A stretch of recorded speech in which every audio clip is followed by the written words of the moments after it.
Okay, well, I'm just going to introduce Dr. Hirsh, and then we'll get started. Is that okay? Perfect. I just wrote a little memo. Welcome to the Q&A with Dr. Hirsh. Recently becoming the 2013-2014 Assistant President, Dr. Hirsh has been a professor and the director for the School of Library and Information Science. This is from the SLIS website. Her research focuses on information-seeking behavior and understanding the information needs a broad spectrum of users in the United States and around the world. This work has been published in peer-reviewed journals and has appeared in international reference proceedings.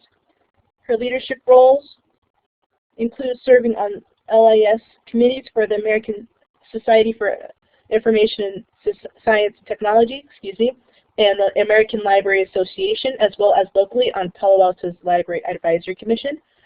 Her library experience ranges from academic, public, to special libraries.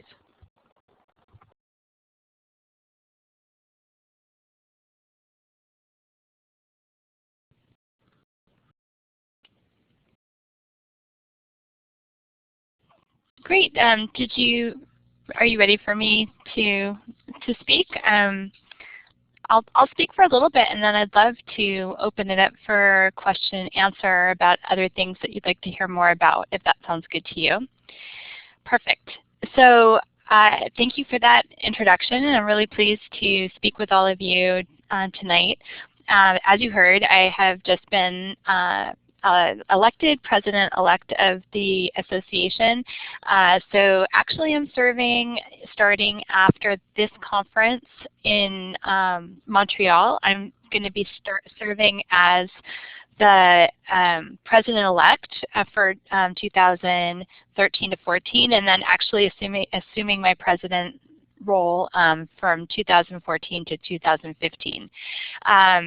So actually a 3-year set of responsibilities as president-elect, and then as president, and then as past president.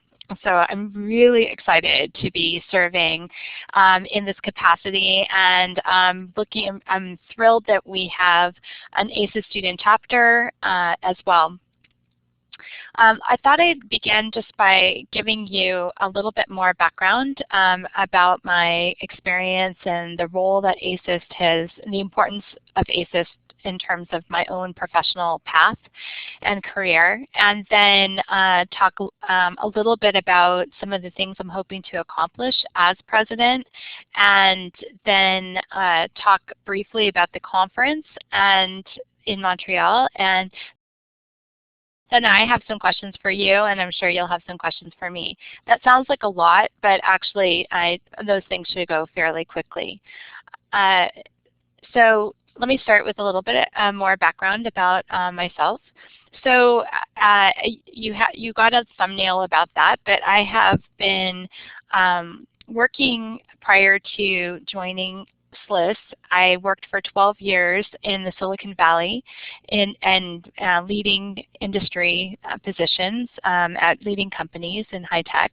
I worked for 6.5 years at HP Labs in research and development, and I worked for 5.5 years at Microsoft in consumer product development, leading the user experience as director for Hotmail and Windows Live Web Communications, among many other roles that I played there, all in the user experience space. And then I also worked very briefly, about 4 months, at LinkedIn doing similar work to what I did at Microsoft. And I would have loved to have stayed at LinkedIn, but I had the good fortune of getting the offer to go to San Jose State, which was the best decision I ever made. I'm thrilled to be the director at the school, and I think there's so many interesting opportunities for people in our field, and I'm thrilled to be leading such an innovative school and program. So throughout that time when I was working for all those years in the Silicon Valley, for me, ASIS was the one association that stayed with me throughout all of that time in all of those different roles. I found that the work I was doing in research and development and then in consumer product development was and then also both at LinkedIn and Microsoft in the user experience space, all of that I found our background, our library and information science background, provided a unique and beneficial perspective that I was able to contribute to the work I did in those capacities.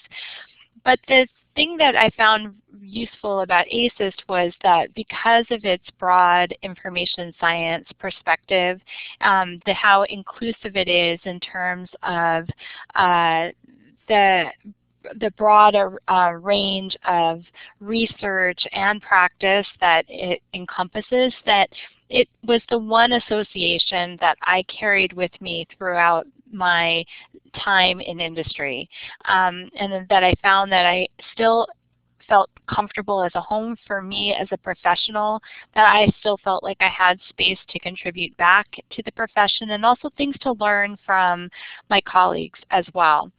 So, and part of that's because there's, while there are a lot of people from academia that are members of ASIS, there is also a vibrant community of people that are information professionals as well. So there was a good mix of people that were there. And so it was the one thread that really kept me tethered to the field of library and information science.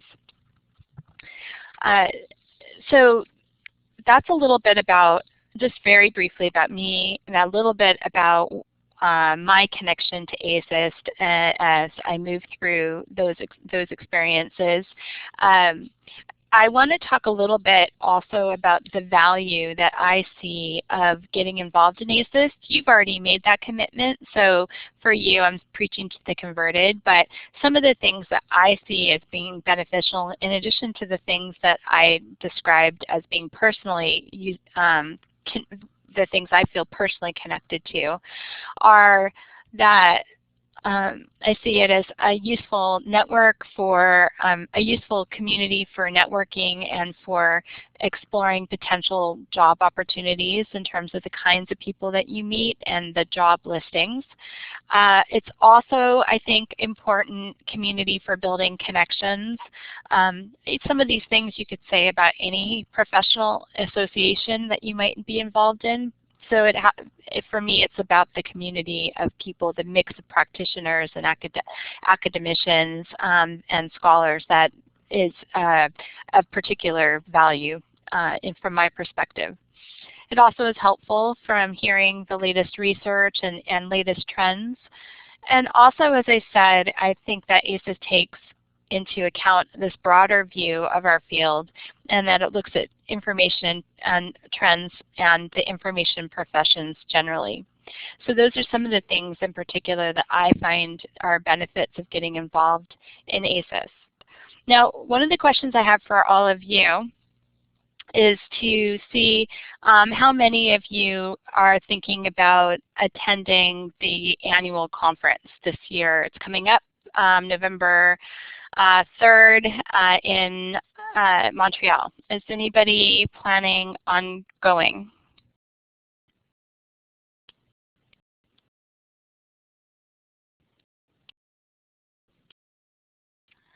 Oh, good. Keeps going. Excellent. Yay.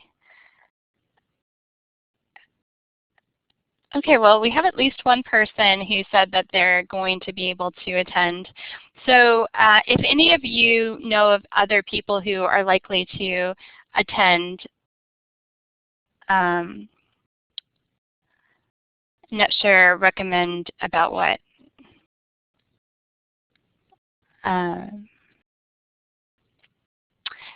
Yes, I think it might be in Seattle next year. I think you're right. So we can talk about you can maybe ask some more specific questions about whether you should go or not, but I'd love to have students go. I've also mentioned that there is the opportunity to, that we do fund one student to go to the conference, but I reached out a while ago and I don't think I got a response about that, and I would need to know this week actually who the student would be that would be going. So what would be the benefit of attending? The benefits are some of what I just talked about. You get to be, so Kate, you need to work it out with, that's something that you guys can talk about who gets to go to the conference.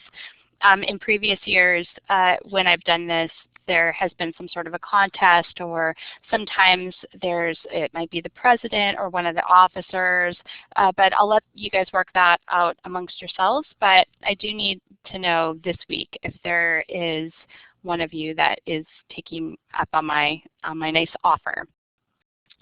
So okay, so some of the benefits are that you get to network. It's all the things I just said already about the general benefits, but then you get to meet other master's and doctoral students in the field from other schools and other information professionals in the field that will be attending, as well as probably some of the scholars or people whose articles and books that you have read. Most of them will be attending this conference in all likelihood. So you get, yes, by Friday. So you would have the benefit of getting to hear that. Also hearing some of the latest research in the field of information science and technology would be another thing. Plus there's several things that are aimed specifically at students, and one of them is that there is a student design competition, which is something they've added over the past couple years. And in fact, our own Melissa Hunt-Glickman, who attended a couple years ago, participated in the student design competition during the conference, and their team won, which gave her a free conference, a free membership to the association, or a free conference registration, or something to that effect. So the student design competition is something where on the Sunday night of the conference they have a meeting and they put together teams of people across schools. So you don't form a San Jose State University team. You are purposely mixed up with other schools, and then they give a design problem that is only announced at that meeting, and then you have the couple days to mock up, come up with a design solution, and then you present it to a set of judges on the Tuesday morning, and those judges choose the winning team, and then there's a prize associated with that. So it's very cool. I would love for our students to be attending the conference and also participating in this activity.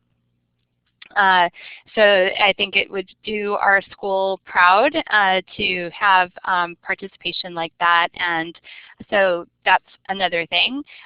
We also have a school reception at the conference, and we have a lot of faculty from our own school that participate and attend the conference, as well as our doctoral students in our Gateway PhD program who attend this conference. And so you would have the opportunity to interact with our faculty and with our doctoral students. And there's a lot of interesting sessions. You should take a look at the lineup of papers that are being presented and panels and other activities that are taking place. So it's really about being part of the information science and technology community and being part of that. So there's lots of great opportunities as a student. I even saw that this year they've added some sort of a student reception on that Sunday night too. So there's a lot of opportunities for students and for to engage in the conference. So those are some of my thoughts about that.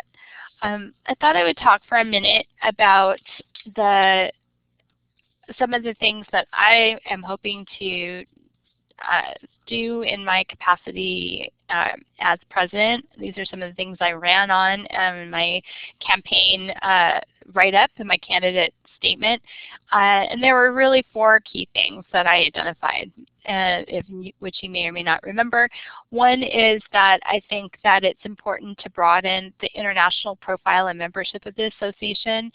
I'm not sure if you realize, but The association recently changed its name from the American Society for Information Science and Technology to the Association for Information Science and Technology, replacing the A from the word American to the word association.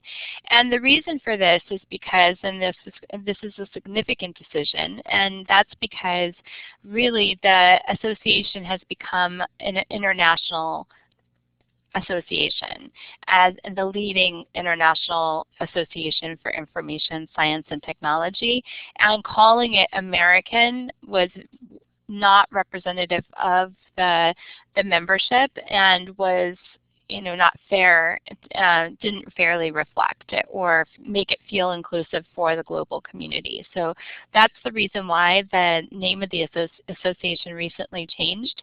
So I think that there's additional things that we need to do to broaden and make people across the world feel like this is their association of choice and in the information science and technology area.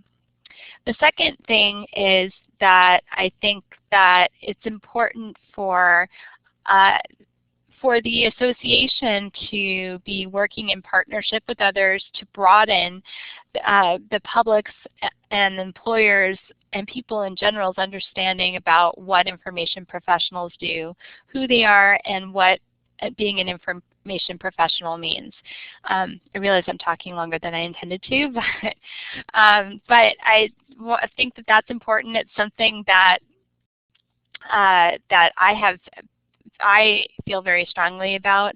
It's both for the profession, for the association, and also for our school. I think that there are a broad range of opportunities that our degree qualifies you to take advantage of, and I myself am proof positive that it can be done, that you can work in a range of environments, whether it's a library environment, whether it's R&D, whether it's industry, whether it's a job title with the word library in it, or it's doesn't appear anywhere in the title, like user experience researcher or manager. I think that we are equally qualified for all of these broad range of positions, and I think it's important for us to continue to work together to broaden the public's perception and employers' perceptions about the broad range of skill sets that the utility of the skill sets that we come to the table with as library and information science professionals. So I'd like ASIS to take a leading role in helping to do that, and it's something that I've worked on the past couple of years, also as the chair of the ASIS Information Professionals Task Force. So that's just another thing, and it's something I also do actively in the school. And then the third thing is that I think we need to be identifying and implementing strategies to attract more members from information practice and industry. I think that the ASIS is a great association, but I think I want to make sure that we continue to expand the number of people from practice or from industry or other non-academia roles. And so I think that would be useful to have that broad sense of practice also in coupling that with scholarly interactions. And then fourth, and this is the one that is most pertinent to you, is that I think we should be encouraging more student engagement in ASIS. So you asked me the question about, well, so what do you get out of going to the national conference, or international conference really, now I should say. What's the value in that? I'd love to hear from you all what it is that you're looking for, both in terms of your participation at the student chapter level for the school, but even more broadly what you're looking for from the National Association or the International Association to what is it that you would hope you would get out of? If you attended the conference, what is it that you would hope you would find? What would make it meaningful and engaging for you as a student and as a soon-to-be information professional? So I'd love to hear your thoughts about that, either in this session or in a future, or through email or in a future engagement. Great, that's fantastic. So keep it coming. So, and I'd love to, and maybe some of you will want to work with me on this part of the equation to help feed me the student perspective and brainstorm with me ways that we can make this a really meaningful association for students. And certain things have been done in recent years, but I think there's a lot more opportunity for that. So with that, those are the end of my prepared remarks. And again, I realized I went on a little longer than you might have needed me to, but I'd love to open it up to other questions and or to other kinds of comments. And I just want to tell you how pleased again how I am to have you as a student chapter. I'd love to see this student chapter continue on our great tradition or our of being a leading student chapter. A couple years ago, I think you know that we won the ASIS Student Chapter of the Year, which was completely exciting, and they did an outstanding job and ran lots of wonderful programs and activities and sessions and regular membership drives and regular sessions. I want, as your faculty advisor for the student chapter, I hope you'll feel comfortable in using me to unblock opportunities, to promote to the broader school community, to attract people to your open events, and to help you in any way that you feel would be useful. So I just want you to know I'm a resource for you, and I want to be there to support and cheer you on. So I'm just catching up now, looking at the chat.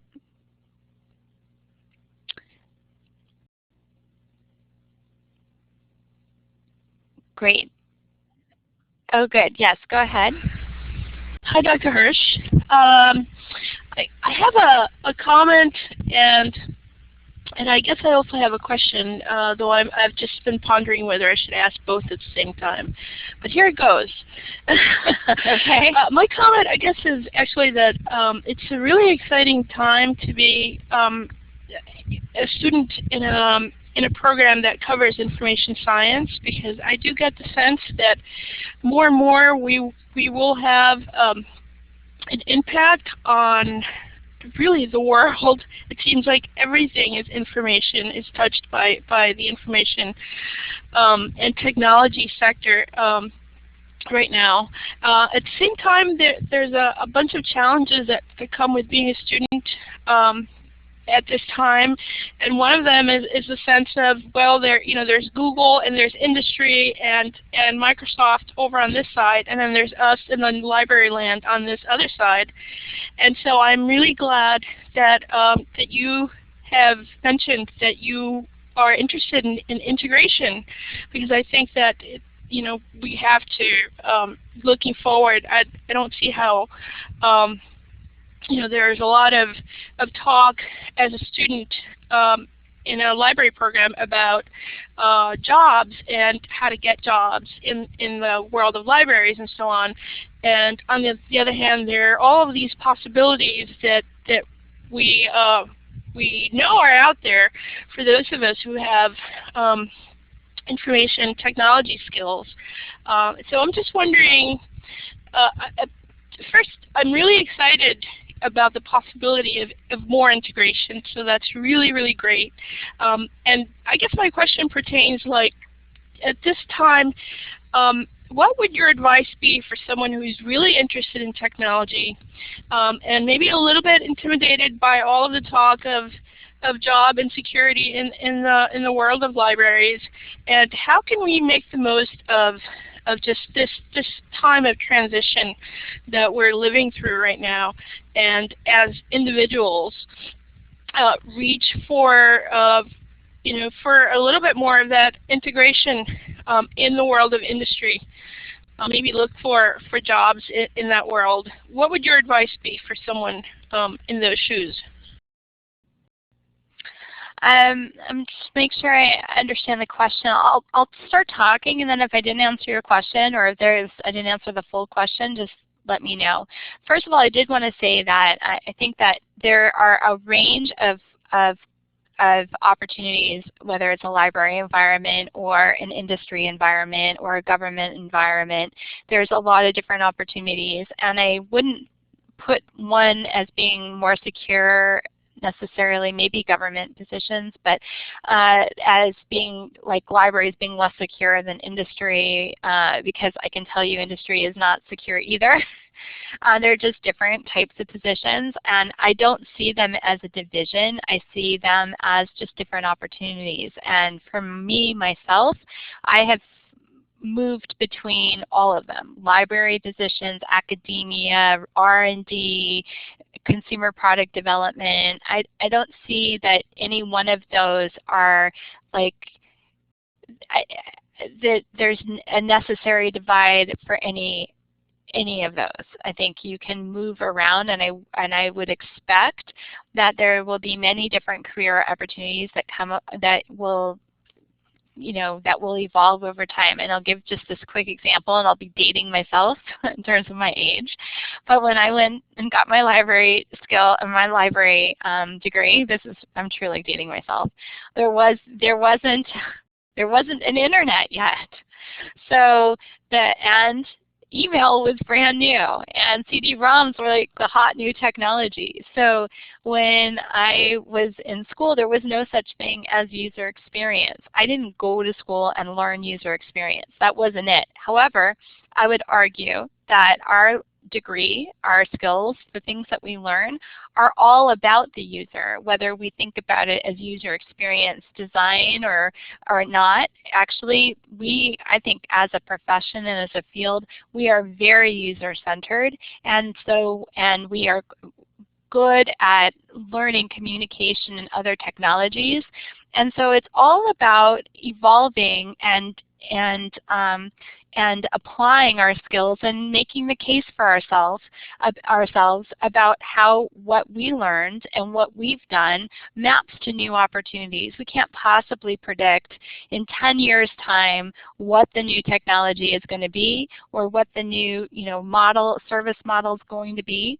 However, I would bet you that the skills that you've learned, whether may not be the direct knowledge that you've learned, but the overall theoretical framework that you've gained and you understand can be applied in a wide range of ways.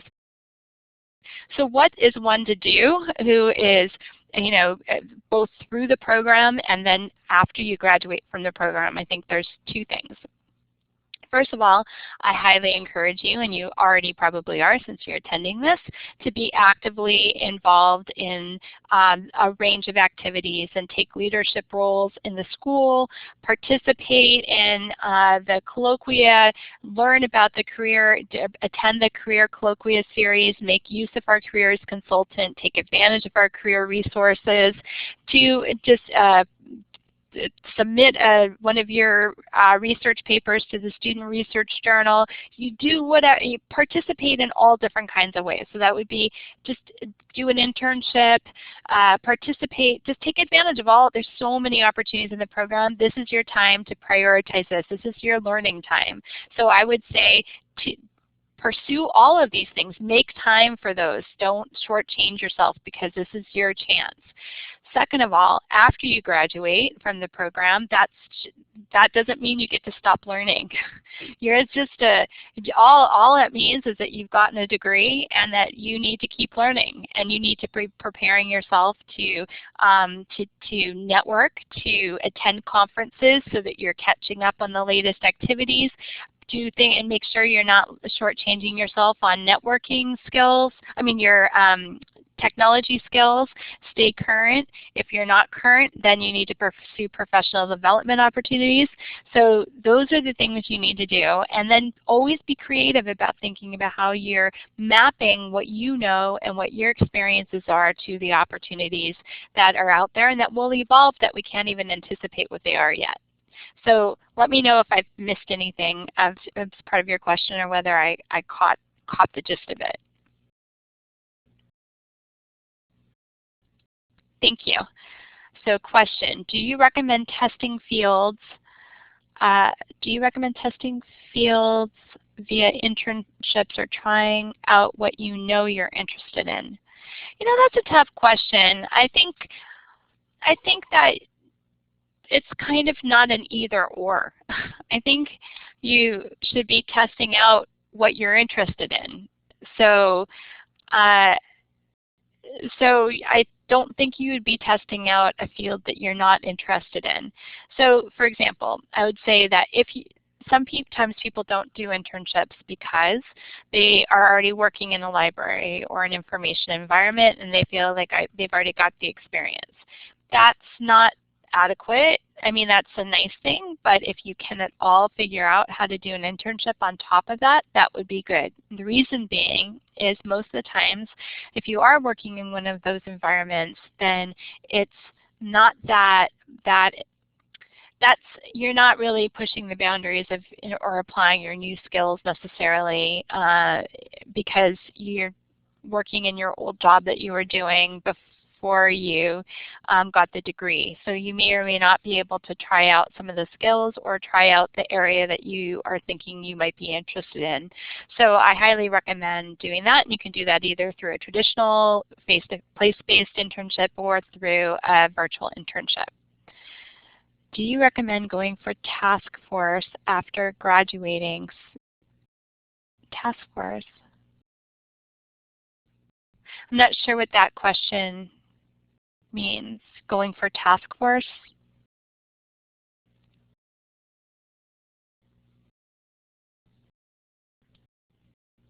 I'm not sure what, I'm sorry, I'm still not understanding that question, Marquita. So maybe you can reframe that. I'm going to go on to the next question.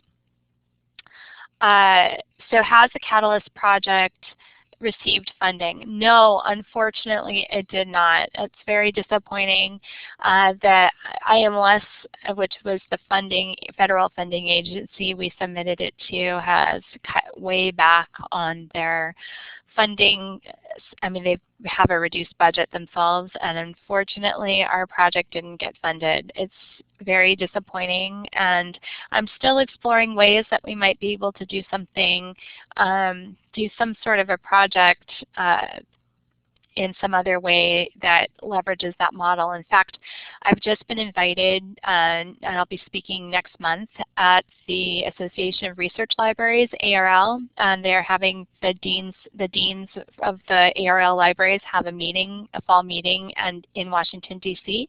And I've been invited to talk about the Catalyst project, and I think they're very interested in that model and discussing that further, and one potential outcome could be that there's something that we're able to work out together. So so we'll have to see how that goes. It may not result in that, but maybe they'll come up with, maybe they'll take the model that we developed and apply it in their own way. So we'll have to see how things go. But it was disappointing, but I think that there may be some other form that might evolve into. Okay. So, Marquita, did I answer? I don't think I answered your question. Do you recommend going for groups after graduating? I'm still not sure what that question is. So, if you want to clarify. Mainly because I understand that once we graduate, I'm kind of wondering what exactly we could still do within ASIST. Since we're not really student members, we have graduated. What do you recommend doing to really participate in ASIST once we graduate? I see.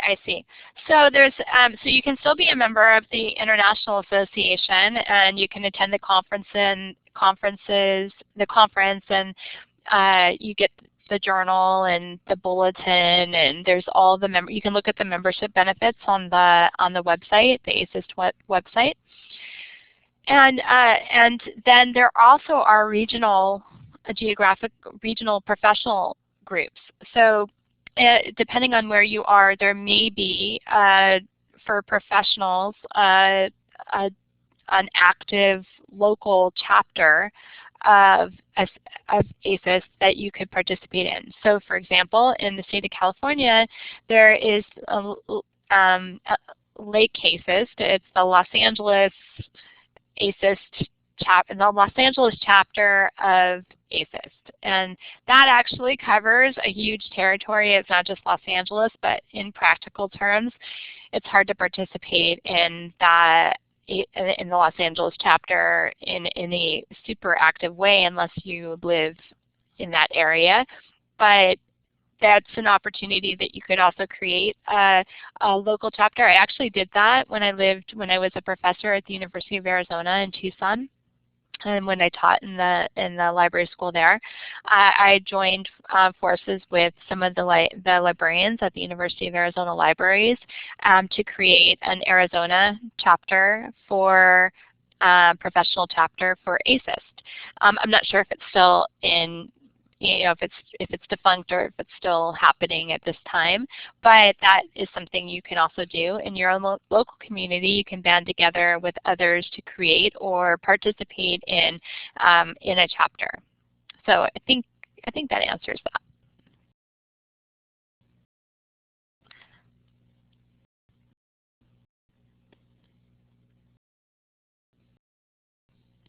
Well, I know you have a big agenda for the rest of your meeting, and so I'm hoping that we can have an ongoing dialogue.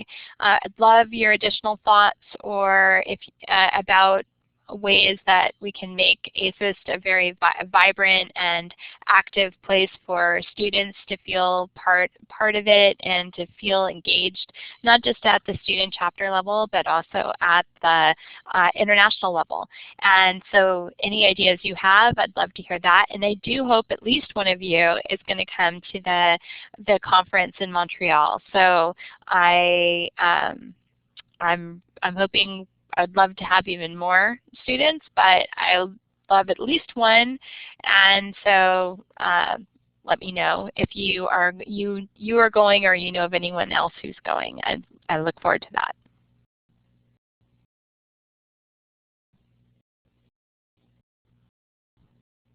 So thank you.